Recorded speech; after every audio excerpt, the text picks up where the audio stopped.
Hello, welcome to Rappler Talk. I'm Marites Vitug, and joining us is Ombudsman Conchita Carpio Morales, who will be retiring on July 26, about a month from today. By that time, she would have completed a full 7-year term as Ombudsman. Welcome to Rappler Talk, Ombudsman Conchita Carpio Morales.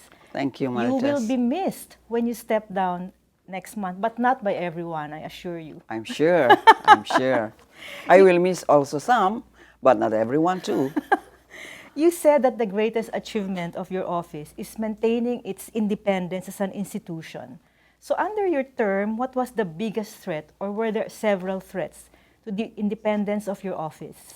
If there were any threats at all, it was all those criticisms that heaped heavy critiques on our work. But we never buckled down. We never heeded them because we knew that we were deciding cases in accordance with the facts and the applicable law. So even when Duterte said that he will expose you or unearth information about how you decided on cases, this doesn't send any shivers to No, you? I was never scared. I was prepared to meet any such if there were any. I remember when the president first spoke about the ombudsman's office. He said, "Don't get in my way, or don't get in the way of achieving programs." At that time, did you already see it was going to be rough sailing under? No, it was expected. Your critics say that you're biased in favor of the former president, Noynoy Aquino, and they say that in Mama Sapano, you charge Aquino, but in the DAP case, you slapped him on the wrist. Your thoughts, and what do you say to these critics? As far as the Mama Sapano case is concerned, we said there was usurpation of authority. As far as the DAP was concerned, initially it was only Secretary Butch Abad, but on motion for reconsideration by the complainants, including Congressman Zarate, we come through the cases, we come through the records, we come through all evidence that was available, including those submitted by Secretary Jokno, and we asked the Commission on Audit to pass upon them.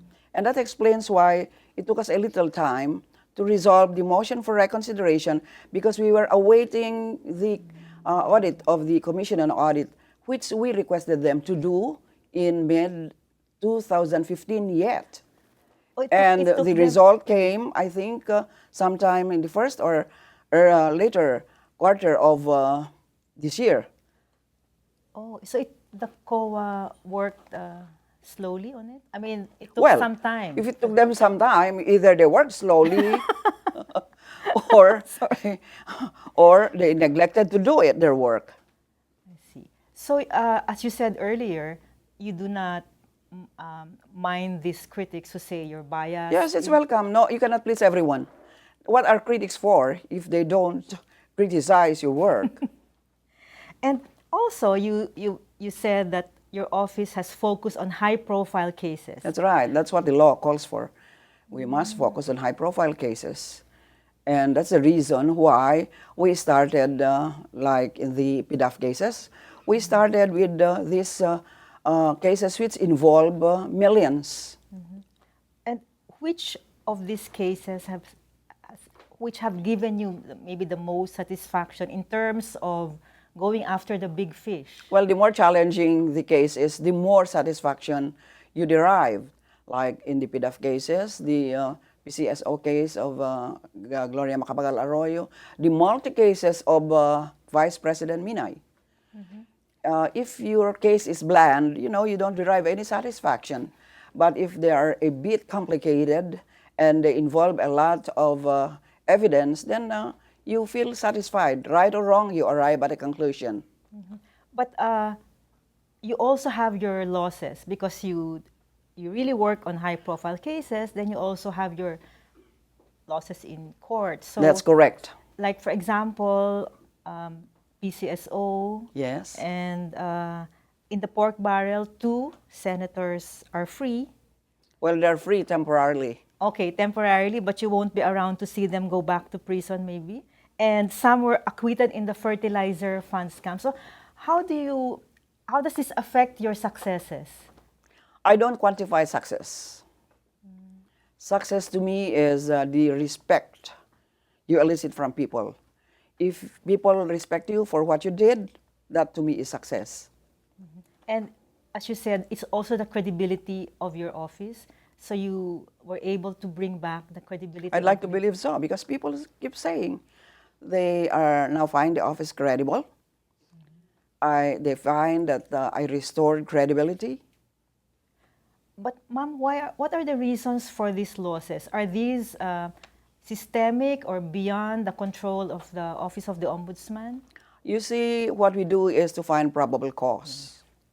Now, when the case reaches the courts, our prosecutor prosecutes the case, but it is the justices or judges which come up with verdict, whether guilty or not guilty. It's no longer within the control of the ombudsman.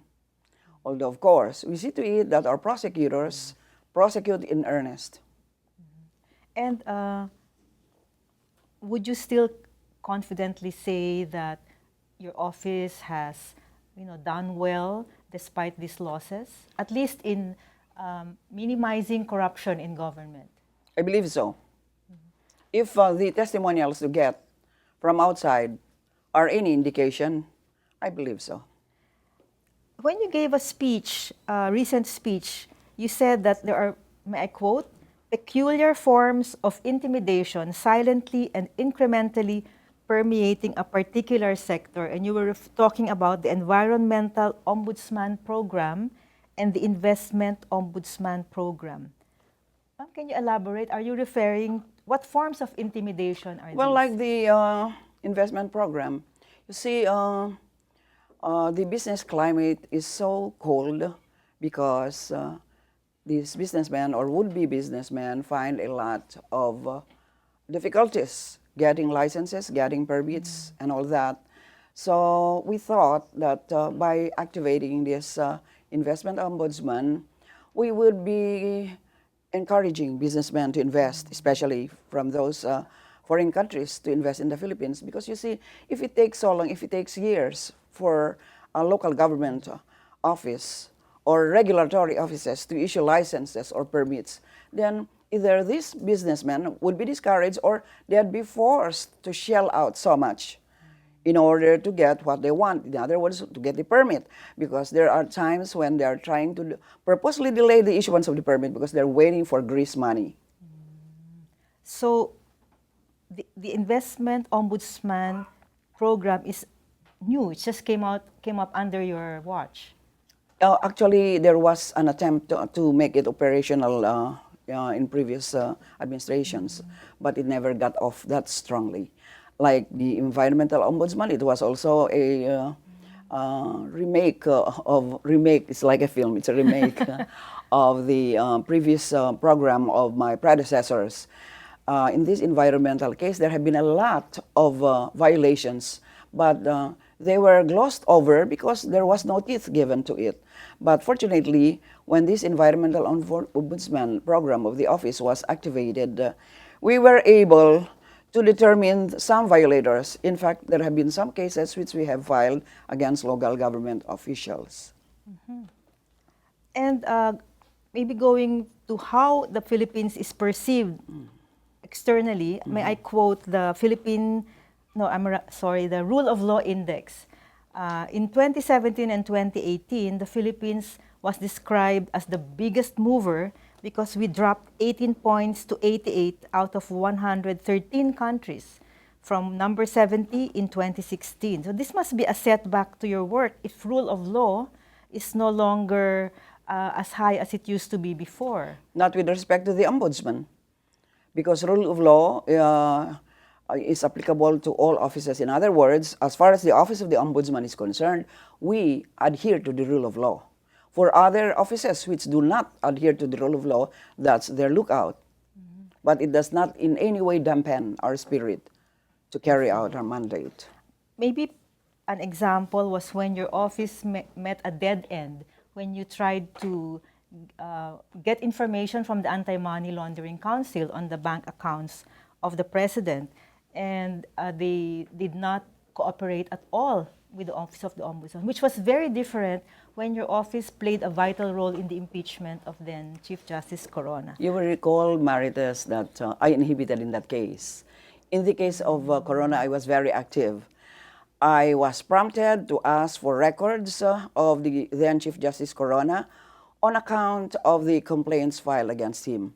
In the case of the President, I inhibited from participating in that case. Even before, when he was still a mayor, I had already priorly inhibited. And maybe related to that, when you inhibit from these cases, what happens? What are your marching orders to those who take over such cases? Well, I say, I put in writing, I take no part. Early on, I think during the early years of my stay here, when I inhibited in the case of Sara Duterte, I asked the overall Deputy Ombudsman then, Casimiro, to take over the case, being the next in command after the Ombudsman.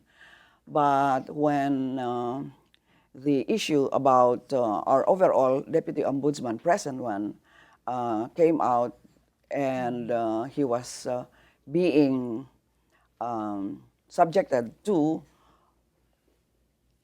suspension, I directed that the cases be raffled among the Deputy Ombudsman, that's in Visayas and Mindanao and Luzon, and including the Special Prosecutor. I see. So, but you're confident that the culture in your office ensures that whoever is in charge, they will work without fear or favor. I suppose so. That is a given. I mean, you have to give them the benefit of the doubt. You cannot be defeatist, you cannot be negativistic. You have to be confident that they will toe the line. In one of your interesting speeches again recently, you said, and I quote, "Great countries do not need strong men, rather they need strong institutions." But many have been calling already our president a strong man. So how was it working under a strong man? Because the last few years, you were in a more, I think, challenging He position. denied that he's a strong man. The Time magazine called him a strong man, but he Yes. denied so. At all events, someone said that we need strong institutions. We don't need strong men, but we need strong women. So maybe we will That's miss. food for thought. Okay. About this document called the SALN, which now everybody's talking about. It became famous during the time of Corona's impeachment. I understand that your office will now put this online. And when will we expect to see these? Actually, the process is still ongoing. They expect to conclude it in about 2022. In the meantime, they are piloting this ESLN program in several offices, and they are training, orienting people about it. Takes some time. I see, but the Ombudsman is the spearheading this Exactly. project. Yes, well, it's being supported by the World Bank, I think. So, ma'am, what are the pilot areas for this? Is it within the Ombudsman? Universities, other offices. We train them. We try to apply them in these offices, and fortunately, we receive good reviews about it. Now, going to your retirement, what quality should your successor have to keep this office independent? I think I have said that I've answered that in a previous interview. He must have industry, he must have integrity, and he or she must have independence. Which to you is the most important, or are they all equally important? Well, I should add competence, because you might be honest pero hindi ka naman competent. So the most important is competence first, and then integrity, and then independence. If you have integrity, chances are you'll have independence. And what practical advice can you give to your successor in terms of running this office, or maybe the weak points that still need to be improved? I should advise my successor to be more active in monitoring the movement of cases. given the volume of cases that we handle, you need, you have to tell your overall deputy ombudsman, your directors, and whoever are in charge of these cases to monitor them closely. But I understand that your backlog of cases has been reduced substantially. So how many, when you entered, you had how many thousands of cases, ma'am? Well, early on, there was this hurried estimate of cases that I inherited. They said I had 11. 11,000 11,000. cases. Now, after the series of inventories, they found as well, in relation to the physical inventory, they found out that I had actually inherited more or less 19,000 cases, which date back to as old as 2002.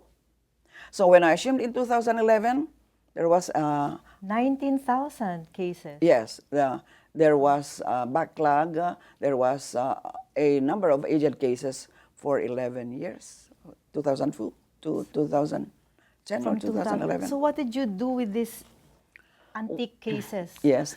First, as I said, after we conducted our inventory, we prioritized the more aged cases.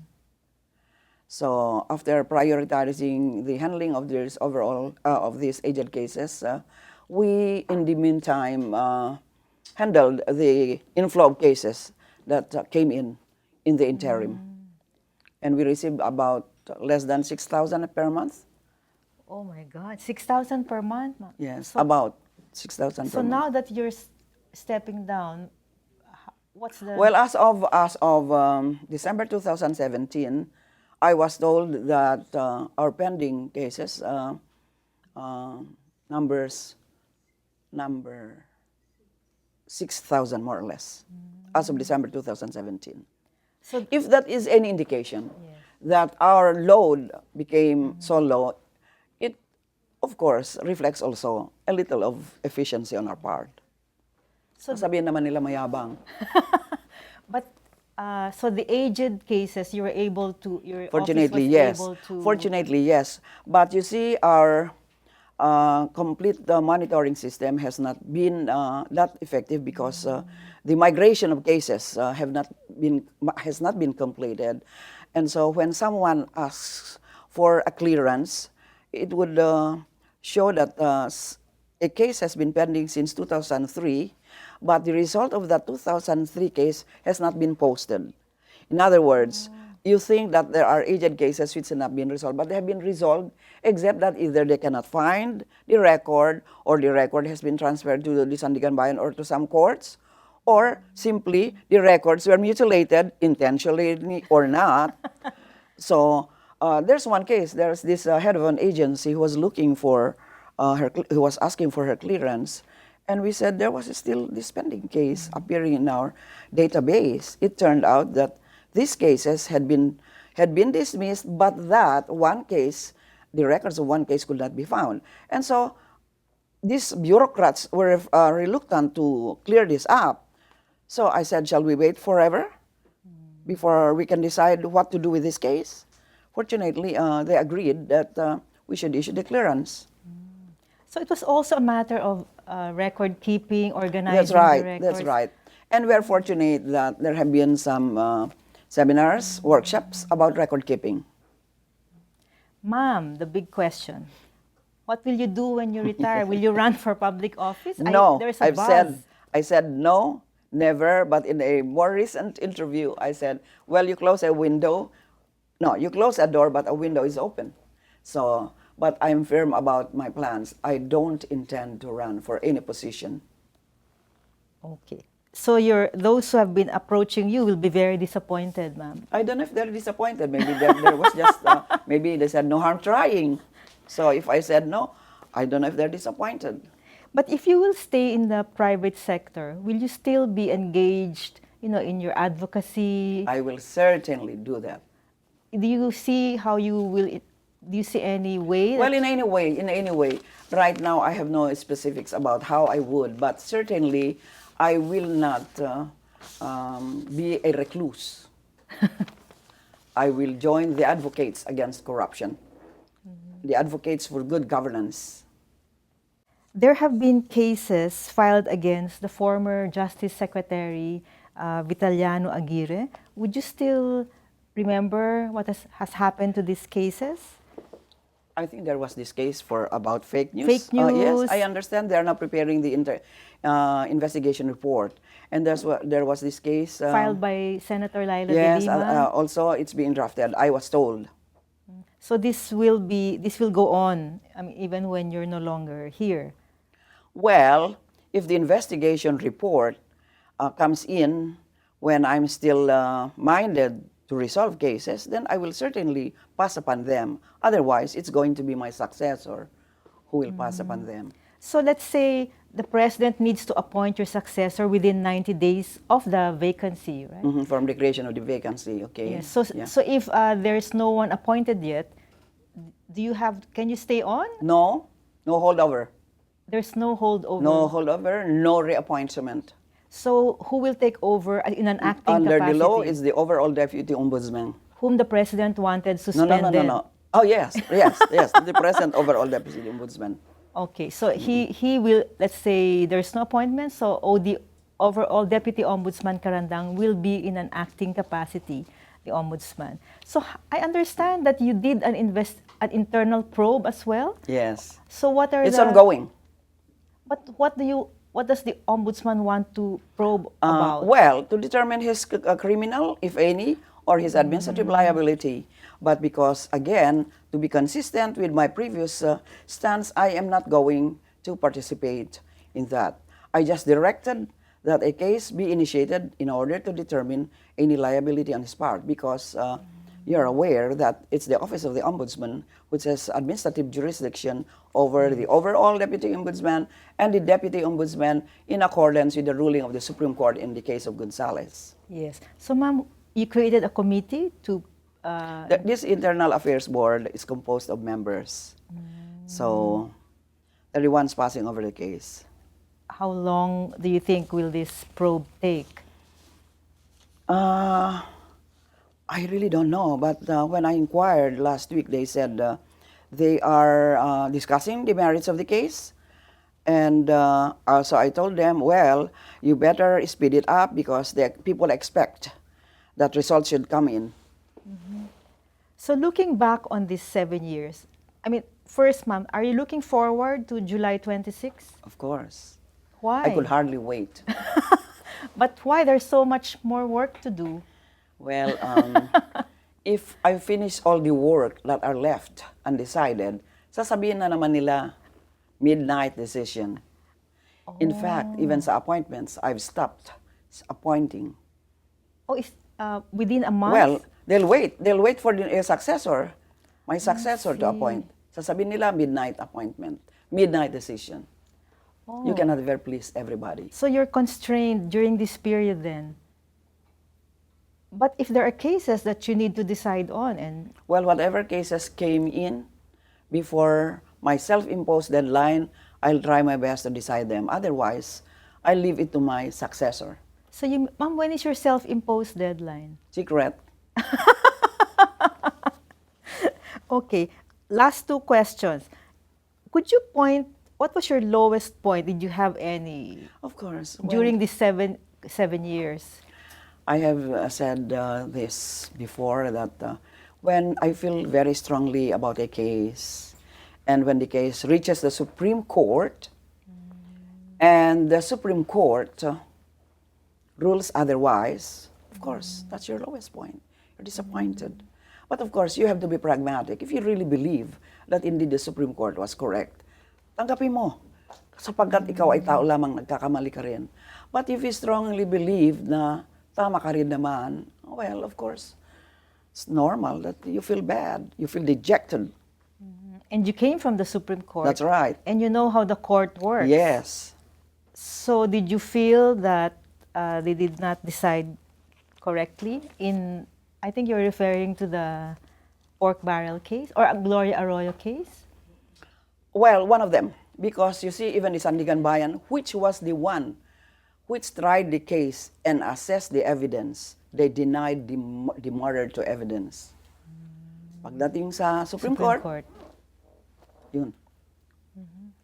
So maybe, ma'am, will you write your memoirs? If I believe that there are good memories to recall, why not? And But stories to tell. stories to tell, yes, may mga footnotes, yung mga ganon, no? Those are the more the more spicy portions of memoirs. And lessons to share also, ma'am. Why not? Maybe now, what's the biggest lesson you've learned in these 7 years? Because you've had long years in government. Justice Department, Court of Appeals, Supreme Court. The lesson to learn is never think that you are infallible. Because if you do think that you are infallible, you will be dejected. So that should be the case. So that should be a lesson that we should learn. Okay, thank you so much for this very interesting interview. Thank you too for and giving me the opportunity to enlighten, if at all, whatever doubts or whatever matters you wanted to be cleared about. I And thought we you were hope- going to ask about inordinate delay. when we hope to speak to you again, maybe when you're a private citizen. Oh, sure. And- I'd love to. And maybe you'll be more free to speak. Oh, I'm free now also. I'm free also now. You know that. I'm free. Okay, nobody. Nobody's restraining me from saying what I think. Okay. But you were saying earlier, ma, about the inordinate delay of cases. Maybe that's the last word you can say. Oh, well, yes. That's also one frustration because you see, all cases which I inherited, most cases which are inherited are placed in the garbage bin because they said there was inordinate delay in the investigation of cases. But I have always argued that the period of fact-finding, in other words, when the respondent is not even aware that he is being investigated, they tag this period to the period of preliminary investigation. So I always was saying, paano naman sasabihin nila na denied due process because of the length of time? Ang madedenay ng due process is the length of time it remains in the courts, in the appellate courts, in the Supreme Court.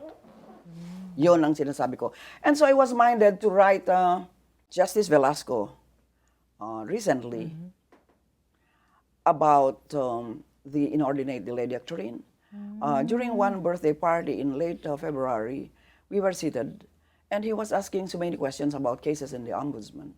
And I said, why? Are you going to be the next Yes, Ombudsman? is he interested? And No, he but said did not no. apply. And then I said, it's frustrating because our cases, most of our cases, are being dismissed by the Sandigan Bayan because of your inordinate delay doctrine. And he instantly said, oh, well, we're now coming up with guidelines. Oh, I said, oh, thank you. And then Chief Justice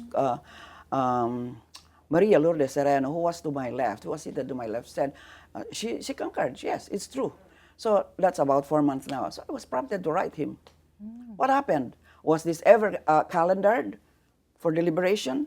If not, may I be enlightened if you are going to take action on this. So I furnished all justices copies of this letter. I hope they'll agenda it.